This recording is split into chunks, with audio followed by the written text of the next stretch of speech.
오늘 부활절 아침에 우리 주님께서 우리에게 꼭 들려주시기를 원하시는 생명의 귀하고 복된 말씀입니다.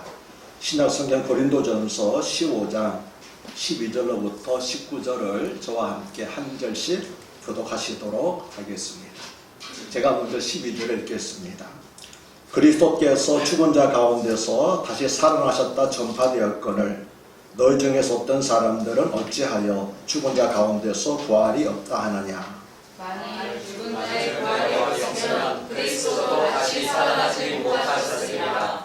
그리스도께서 만일 다시 살아나지 못하셨으면 우리가 전파하는 것도 헛것이요 또 너희 믿음도 헛것이며 또 우리가 하나님의 거짓 진심으로 발견되니 우리가 하나님이 그리스도를 다시 살리셨다고 증언하였습니다. 만일 죽은 자가 다시 살아나는 일이 없으면 하나님이 그리스도를 다시 살리지 아니하셨으리라. 만일 죽은 자가 다시 살아나는 일이 없으면 그리스도도 다시 살아나신 일이 없었을 터이요. 그리스도께서 다시 살아나신 일이 없으면 너희의 믿음도 헛되고 너희가 여전히 죄 가운데 있을 것이요. 또한 그리스도 안에서 잠자는 자도 망하였으리니 만일 그리스도 안에서 우리가 바라는 것이 다만 이 세상의 삶뿐이면 모든 사람 가운데 우리가 더욱 불쌍한 자이리라. 아멘. 할렐루야. 지난 한 주간도 주님의 보호하신 가운데서 평안하셨습니까? 이번 주일에는 교회에서 예배드리기를 참으로 기대했는데 오늘도 온라인 영상 예배로 드립니다. 정부 방침에 따라서 다음 주일도 온라인 영상 예배로 드립니다. 만일 코로나 바이러스의 확산세가 계속 줄어들어 사회적 거리 두기가 끝나면 4월 마지막 주일부터는 교회에서 예배를 드릴 수 있을 것 같습니다. 이를 위해서 많이 기대해 주시기 바랍니다. 오늘은 교회 3대 절기 가운데 하나인 부활절입니다. 교회 3대 절기는 날짜 순서로 부활절, 추수감사절, 성탄절이지요. 그런데 성탄절과 추수감사절 날짜는 해마다 일정하지만 부활절 날짜는 해마다 다릅니다. 작년에는 4월 21일이었고 올해는 4월 12일이며 내년은 4월 4일입니다. 왜 부활절 날짜는 해마다 다를까요? 그 이유는 부활절 날짜를 정할 때 세 가지 사항을 참고하기 때문입니다. 첫째는 춘분입니다. 춘분은 양력으로 3월 21일입니다. 둘째는 춘분 이후 첫 번째 보름달입니다. 셋째는 첫 번째 보름달 이후 다가오는 첫 번째 주일입니다. 이처럼 부활절 날짜를 정하는 기준에 양력과 음력이 섞여 있기 때문에 해마다 부활절 날짜가 다르게 되는 것입니다. 지난주는 예수님의 죽으심과 고난과 죽으심을 묵상하는 고난 주간이었습니다. 예수님께서 죽으신 표면적인 이유는 유대 종교자들의 시기와 미움 때문이었습니다. 유대 종교자들이 예수님을 시기하고 미워한 이유는 예수님이 자신들의 종교적 권위에 대해서 도전하고 신성모독을 한다고 여겼기 때문입니다. 그리고 점차 백성들이 예수님을 메시아로 여기고 따르는 것에 대한 시기심과 두려움 때문이었습니다. 하지만 사도 바울은 고린도전서 15장 3, 4절에서 성경대로 그리스도께서 우리 죄를 위하여 죽으시고 장사 지nem바 되셨다가 성경대로 사흘 만에 다시 살아나셨다고 하였습니다. 이 말은 예수님은 단지 유대 종교 지도자들의 미움을 받아서 억울한 누명을 쓰고 처형을 당한 것이 아니라 성경의 예언대로, 다시 말하면 하나님의 영원하신 구원 계획에 따라서 죽으셨다는 것입니다. 구약 성경은 예수님의 죽으심에 대해서 놀라울 정도로 정확하게 예언하고 있습니다. 이사야 선지자는 이사야서 53장 5절에서 예수님께서 채찍에 맞으시고 또 창과 가시면류관에 찔리실 것이라고 예언하였습니다. 또 다윗은 시편 22편 14절에서 예수님께서 십자가 위에서 물과 피를 쏟으실 것을 예언하였습니다. 그런데 다윗은 시편 16편 10절에서는 주께서 내 영혼을 수월해 버리지 아니하시며 주의 거룩한 자를 멸망시키지 않으실 것임이라고 하였습니다. 이것은 예수님의 부활에 대한 예언이었습니다. 수월은 죽은 자들이 영원히 들어간다고 하는 음부 혹은 무덤을 가리키기 때문입니다. 그리고 초등학교 어린이들도 잘 알고 있는 선지자 요나가 물고기 뱃속에서 사흘 만에 살아나온 사건도 예수님의 부활에 대한 예표였습니다. 그래서 예수님께서는 돌아가시기 전에 누가복음 11장 30절에서 요나가 니느웨 사람들에게 표적이 된 것 같이 인자도 이 세대에 그러하리라고 말씀하셨습니다. 이처럼 예수님의 죽으심과 부활은 하나님의 영원한 구원 계획 속에서 이루어진 것이었습니다. 그러면 하나님께서는 왜 예수님을 십자가에서 죽게 하시고 또 제3일에 다시 살게 하셨을까요? 먼저 예수님께서 십자가 못 박혀 죽으신 것은 인류의 죄를 대속하시기 위함이었습니다. 원래 대속이라는 말은 노예로 팔려간 사람의 몸값을 대신 치러줌으로써 그를 자유인이 되게 하는 것을 가리키는 것이었습니다. 그런데 성경에서 말하는 대속은 다른 사람의 죄를 대신 속죄하기 위해서 죽는 것을 의미합니다. 하지만 다른 사람의 죄를 대신 속죄하려면 자신에게는 죄가 없어야 하겠지요. 그런데 인간 가운데는 죄 없는 사람이 하나도 없습니다. 태어나자마자 죽은 아기에게도 죄가 있습니다. 모든 인간은 태어날 때부터 아담의 원죄를 가지고 태어나기 때문입니다. 그래서 죄가 없으신 하나님의 아들 예수님께서 성령으로 잉태되어 동정녀 마리아에게서 나신 것입니다.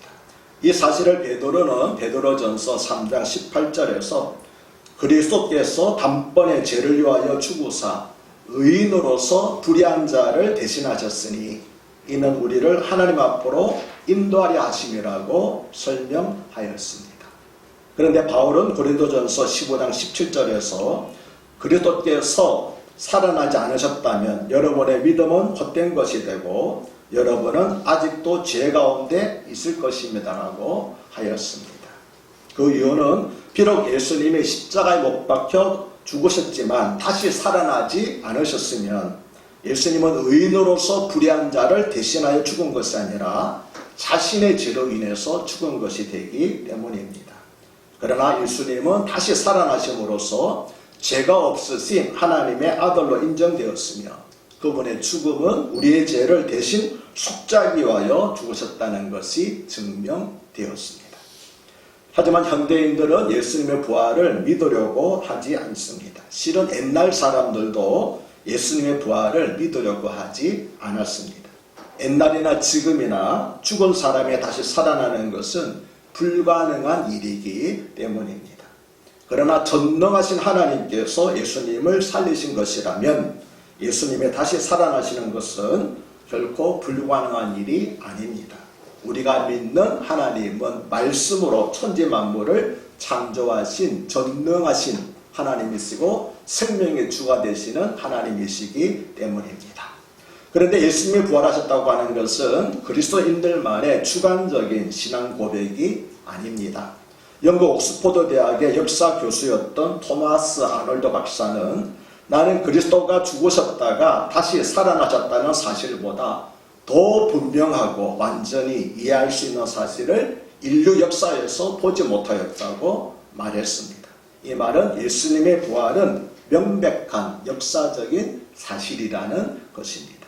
무엇보다도 확실한 부활의 증거는 바로 빈 무덤입니다. 사도들은 예수님의 무덤이 성문 바로 앞에 있는 바깥 앞에 있는 예루살렘 성에서 예수님의 부활을 전파했습니다. 만일 예수님이 빈 무덤이 사실이 아니었다면 사도들의 거짓은 누군가에 의해서 금방 탄로가 났을 것입니다. 그러나 그 당시 어떤 대적들도 빈 무덤 자체는 부인하지 못했으며 예수님의 시신을 부활하지 않았다는 증거로 제시하지 못했습니다. 그런데 동정녀 탄생을 비롯하여 성경의 모든 기적을 부인하는 자유주의 신학자들은 예수님의 빈 무덤도 합리적으로 설명해 보려고 시도하였습니다. 예를 들면 시체 도난설이 있습니다. 제자들이 예수님의 시체를 훔쳐다 감추어 놓고 세상을 속였다는 것입니다. 기절설이라는 것도 있습니다.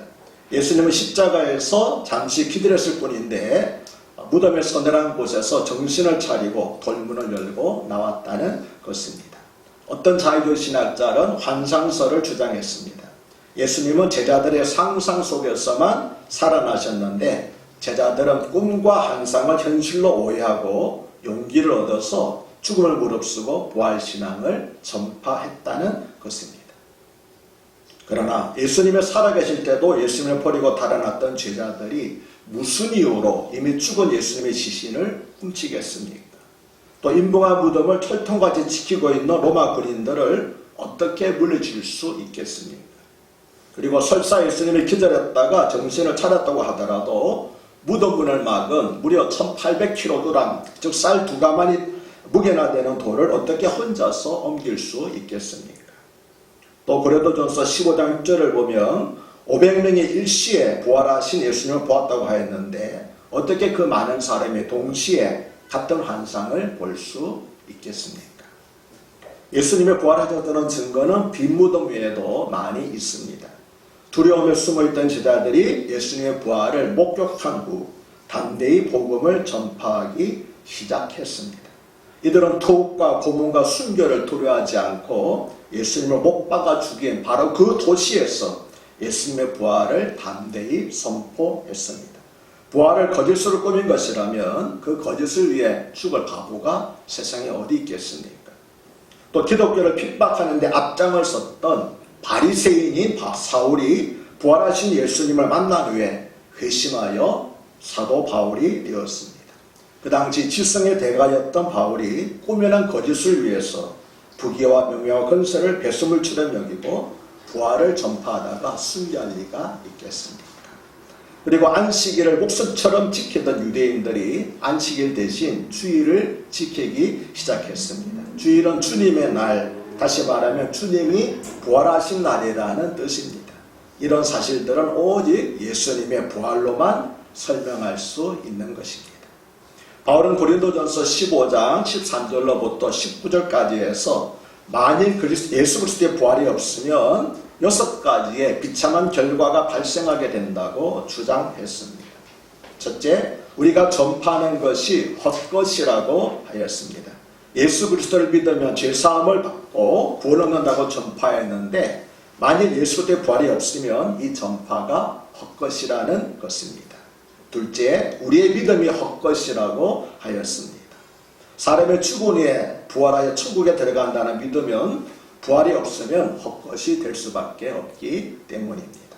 셋째, 사도들이 하나님의 거짓 증언으로 발견된다고 하였습니다. 왜냐하면 사도들은 한결같이 하나님의 예수 그리스도를 다시 살리셨다고 증언하였기 때문입니다. 넷째, 우리가 여전히 죄 가운데 있을 것이라고 하였습니다. 이 부분은 이미 앞에서 설명을 드렸습니다. 다섯째, 그리스도 안에서 잠자는 자도 망하였을 것이라고 하였습니다. 성경은 성도가 죽는 것을 잔다라고 표현합니다.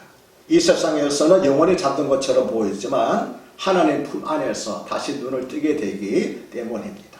그러므로 잠자는 자도 망하였을 것이라는 말은 죽음으로 모든 것이 소멸된다는 것입니다. 여섯째, 바울은 마지막으로 만일 그리스도 안에서 우리가 바라는 것이 다만 이 세상의 삶뿐이면 모든 사람 가운데 우리가 더욱 불쌍한 자이리라고 하였습니다. 바울이 6번째로 말한 것은 말하자면 부활이 없는 기독교를 믿는 사람들입니다. 그들이 믿는 것은 오직 이 세상뿐입니다. 그러나 부활이 없는 기독교는 기독교가 아닙니다. 왜냐하면 예수님을 믿는다고 하는 것은 첫째, 예수님이 하나님의 아들이심을 믿는 것이고, 둘째, 예수님께서 우리의 죄를 대신 지시고 십자가에서 죽으심으로써 우리의 죄를 사해 주심을 믿는 것이며, 셋째, 예수님께서 죽으셨다가 제3일에 부활하셔서 부활의 첫 열매가 되신 것을 믿는 것이기 때문입니다. 그리고 이 3가지 믿음이 있어야만 영생을 얻을 수 있습니다. 하지만 고린도 교회 신자들 가운데는 죽은 자의 부활을 부정하는 사람들이 많이 있었습니다. 이들은 죽은 자의 부활을 믿지 않았을 뿐만 아니라 죽은 자의 부활은 있어서는 안 된다, 있을 수 없는 일이라고 주장을 하였습니다. 그것은 당시에 유행한 헬라 사상인 영지주의의 영향을 받은 것이었습니다. 영지주의란 영혼이 육체에 들어가는 것은 영혼에 대한 일종의 형벌이므로 영혼이 육체를 벗어나는 것이 참된 구원이라고 주장을 했습니다. 왜냐하면 그들의 주장에 의하면 영혼은 고력하고 선한 것이며 육체는 악한 것이기 때문입니다. 그래서 이와 같은 영지주의 영향을 받은 기독교인들은 죽은 후에 비로소 육신을 떠나서 자유롭게 된 영혼이 부활을 통해서 다시 죄악의 근원이 육체에 감감되는 것은 있을 수가 없다. 그것은 오히려 벌이다라고 주장을 했던 것입니다. 그러면 앞에서 말씀드린 것처럼 부활을 믿지 않는 기독교인은 기독교인이라고 할 수 없으며 부활이 없는 기독교 역시 기독교라고 할 수 없습니다. 바울이 고린도전서 15장 7절에서 만일 그리스도께서 다시 살아나신 일이 없으면 너희 믿음도 헛되고 너희가 여전히 죄 가운데 있을 것이라고 말하였기 때문입니다. 그런데도 오늘날 많은 기독교인들이 예수님의 부활을 믿지 않습니다. 몇 년 전에 영국에서 실시한 조사에 의하면 기독교인의 무려 4분의 1이 부활을 믿지 않는다고 대답했습니다. 우리나라에서도 상당수의 기독교인이 예수님의 부활을 믿지 않고 있습니다. 그들은 예수님의 부활이 없어도 기독교가 가능하다고 생각합니다. 그들은 예수님을 인류의 위대한 세상 가운데서 한 사람으로 생각하고 기독교를 많은 종교 가운데 하나, 즉 윤리적 차원의 종교로 생각합니다. 혹은 예수님을 우리가 비는 대로 복을 주는 주술적인 대상, 즉 기복적인 대상으로만 생각하고 있습니다. 그러나 이러한 믿음으로는 결코 영생과 구원을 얻지 못합니다. 작년 봄에 예루살렘을 방문했을 때 예수님의 무덤이 있는 성묘교회를 갔었습니다. 성묘교회는 다른 말로 예수님의 무덤교회라고 합니다. 그런데 얼마나 방문객들이 많았었는지 그 교회 지하에 있다고 하는 예수님의 무덤에는 그 근처에도 가보지를 못했습니다. 실은 설령 가서 보더라도 우리는 빈 무덤만 보고 오는 것입니다. 그리스도인들이 예수님의 무덤을 찾아가는 이유는 거기에 예수님의 시신이 없다는 것을 확인하기 위한 것입니다. 예수님은 부활하셨기 때문입니다. 그래서 저는 성묘교회를 나오면서 어쩌면 부질없는 일을 했구나 하는 생각이 들었습니다. 천사가 예수님의 무덤을 찾아간 여인들에게 전한 말처럼 우리는 살아계신 예수님을 죽은 자 가운데서 찾으려고 했기 때문입니다. 그렇습니다. 부활하신 예수님은 예루살렘의 성모교회 무덤에 계시지 않습니다. 부활하신 예수님은 우리의 마음과 우리 가운데에 계십니다. 그러므로 예수님의 참으로 부활하셨음을 증거하는 것은 예루살렘의 성묘교회가 아니라 바로 우리들 자신입니다. 예수님이 부활하셨으며 영원히 살아계시다는 사실을 우리의 삶을 통해서 증거해야 한다는 것입니다. 기독교를 비판하는 많은 사람들이 말하지요. 교회와 그리스도인들을 보면 도저히 예수님의 존재를 믿지 못하겠다고들 말하고 있습니다. 그래서 예수님께서는 그를 따르는 제자들에게 너희의 착한 행실을 보고 사람들이 하늘에 계신 너희 아버지께 영광을 돌리도록 하라고 그렇게 가르치셨습니다. 성경의 교훈하는 부활신앙은 예수님이 다시 사셨다는 사실만을 믿는 것이 아닙니다. 성경 특히 사도 바울이 말하는 부활신앙은 예수님과 함께 죽고 예수님과 함께 사는 것입니다. 그리고 예수님과 함께 죽는다고 하는 것은 나의 죄와 옛사람을 십자가에 못 박는 것을 의미하고 예수님과 함께 산다는 것은 하나님의 나라와 그의 의를 구하면서 새 사람으로 살아가는 것을 의미합니다. 그래서 사도 바울은 고린도전서 15장 31절에서 형제들아 내가 그리스도 예수 우리 주 안에서 가진 바 너희에게 대한 나의 자랑을 두고 단언하노니 나는 날마다 죽노라고 말하였는데 이것은 자신의 죄와 옛사람을 나는 날마다 십자가에 못 박는다라고 하는 의미였습니다.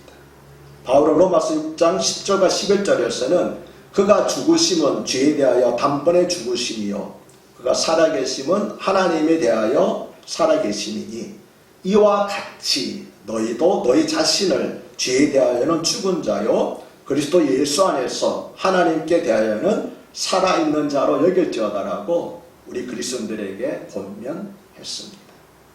그러면 우리는 죄에 대해서는 죽은 자요 하나님께 대하여는 산 자로 살고 있습니까?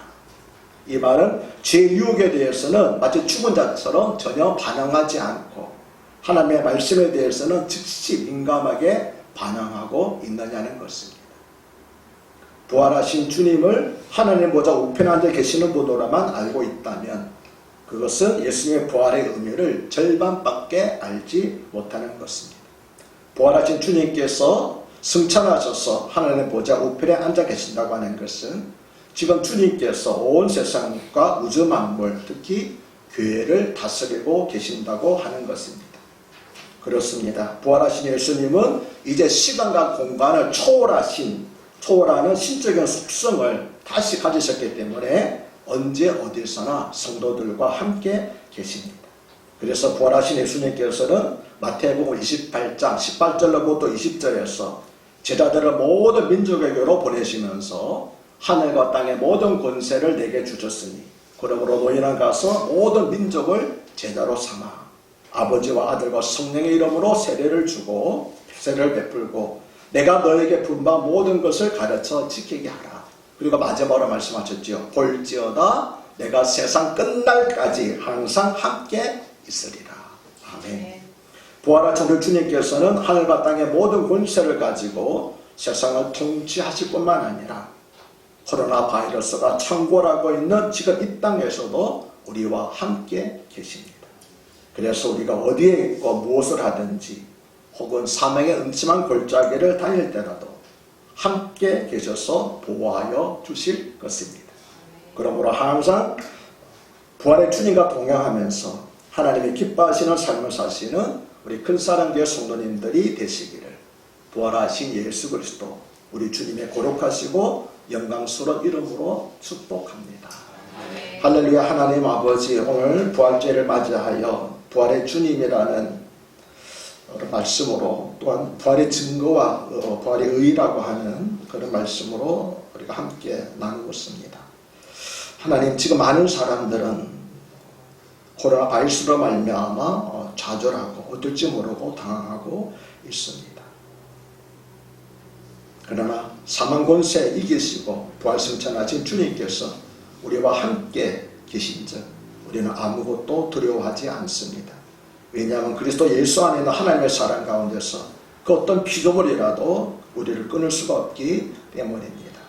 주여, 바라고 남는 것은 세상에 흉흉하는 재앙병이나 어떤 어려운 일 때문에 좌절하고 낙심하는 그런 사람들이 되지 말게 없으시고 부활하신 주님과 날마다 동행하면서 항상 승리하는 그리스도의 삶을 살게 하여 주시옵소서. 그렇게 도와주실 우리 주님 예수의 이름 받들어 감사하며 축복하며 기도하옵나이다. 아멘. 감사합니다. 다 함께 우리 내게 있는 향유옥화 부르시면서 하나님 앞에 헌금 봉헌하도록 하겠습니다.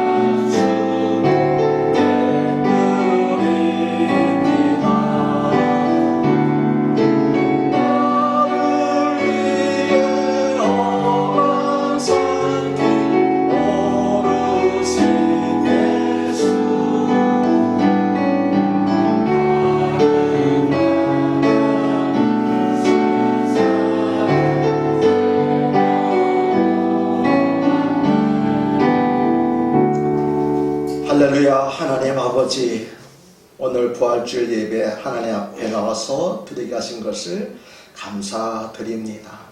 날마다 교회에 모여서 부활절 예배를 1년의 가장 큰 행사로 지켰던 것을 기억하면서 우리 마음에 아쉬움이 없지 않아 있지만 부활하신 주님께서는 우리가 교회에 있든 가정에 있든 어디에 있든지 함께 계심을 믿습니다. 이 시간 주님 앞에 나오면서 주일 헌금으로 드리고 부활절 감상금으로 드리고 11조 구별해 드리고 우리보다 연약한 사람들 돌아보면서 나누기 위하여 선교헌금과 구제금으로 드렸사오니 이 모든 것들이 우리 주님께서 기뻐 받으시는 연락하시는 예물이 되게 하여 주시옵소서. 하나님 특별히 11조 기억하여 주셔서 우리의 삶의 주인 되신 하나님께서 이 모든 것들은 내 것이다고 말씀하심으로 말미암아 세상의 악한 권세와 전염병과 어떤 것들이 결코 우리의 몸에 미치지 못하도록 마하옵시고 사랑하는 성도님들의 가정과 기업의 문턱을 넘지 못하도록 지켜 보호하여 주시옵소서. 우리 자녀들에게도 통일한 은혜를 주시고 특별히 해외에 있는 믿음의 자녀들 어려움 당치 않도록 보존하여 주시기를 간절히 바라고 소원합니다. 특별히 저희가 구별하여 특히 나누교회에서 드린 하나님 예물을 기억하여 주시옵소서. 연약한 기축교회 목회자들이 힘을 얻게 하여 주시고 선교주에서 한 영혼이라도 구원하기 위해서 최선을 다하는 선교사님들에게 위로가 되게 하여 주시며 장애를 비롯한 우리가 곧 돌봐야 될 세상의 형제 자매들이 물질적으로도 위로를 받는 귀한 예물이 되게 하여 주시옵소서. 이 같은 축복의 통로가 되는 복이 되기 위하여 주여 우리에게 하늘로부터 더 복을 부어 주시옵소서. 무엇보다도 이 나라에게 복을 부어 주셔서 하나님 코로나 바이러스 전염병이 이 나라의 경제를 무너뜨리는 일이 없도록 하여 주시옵소서. 그렇게 해주실 우리 주님 예수님을 받들어 감사하며 축복하며 기도하옵나이다.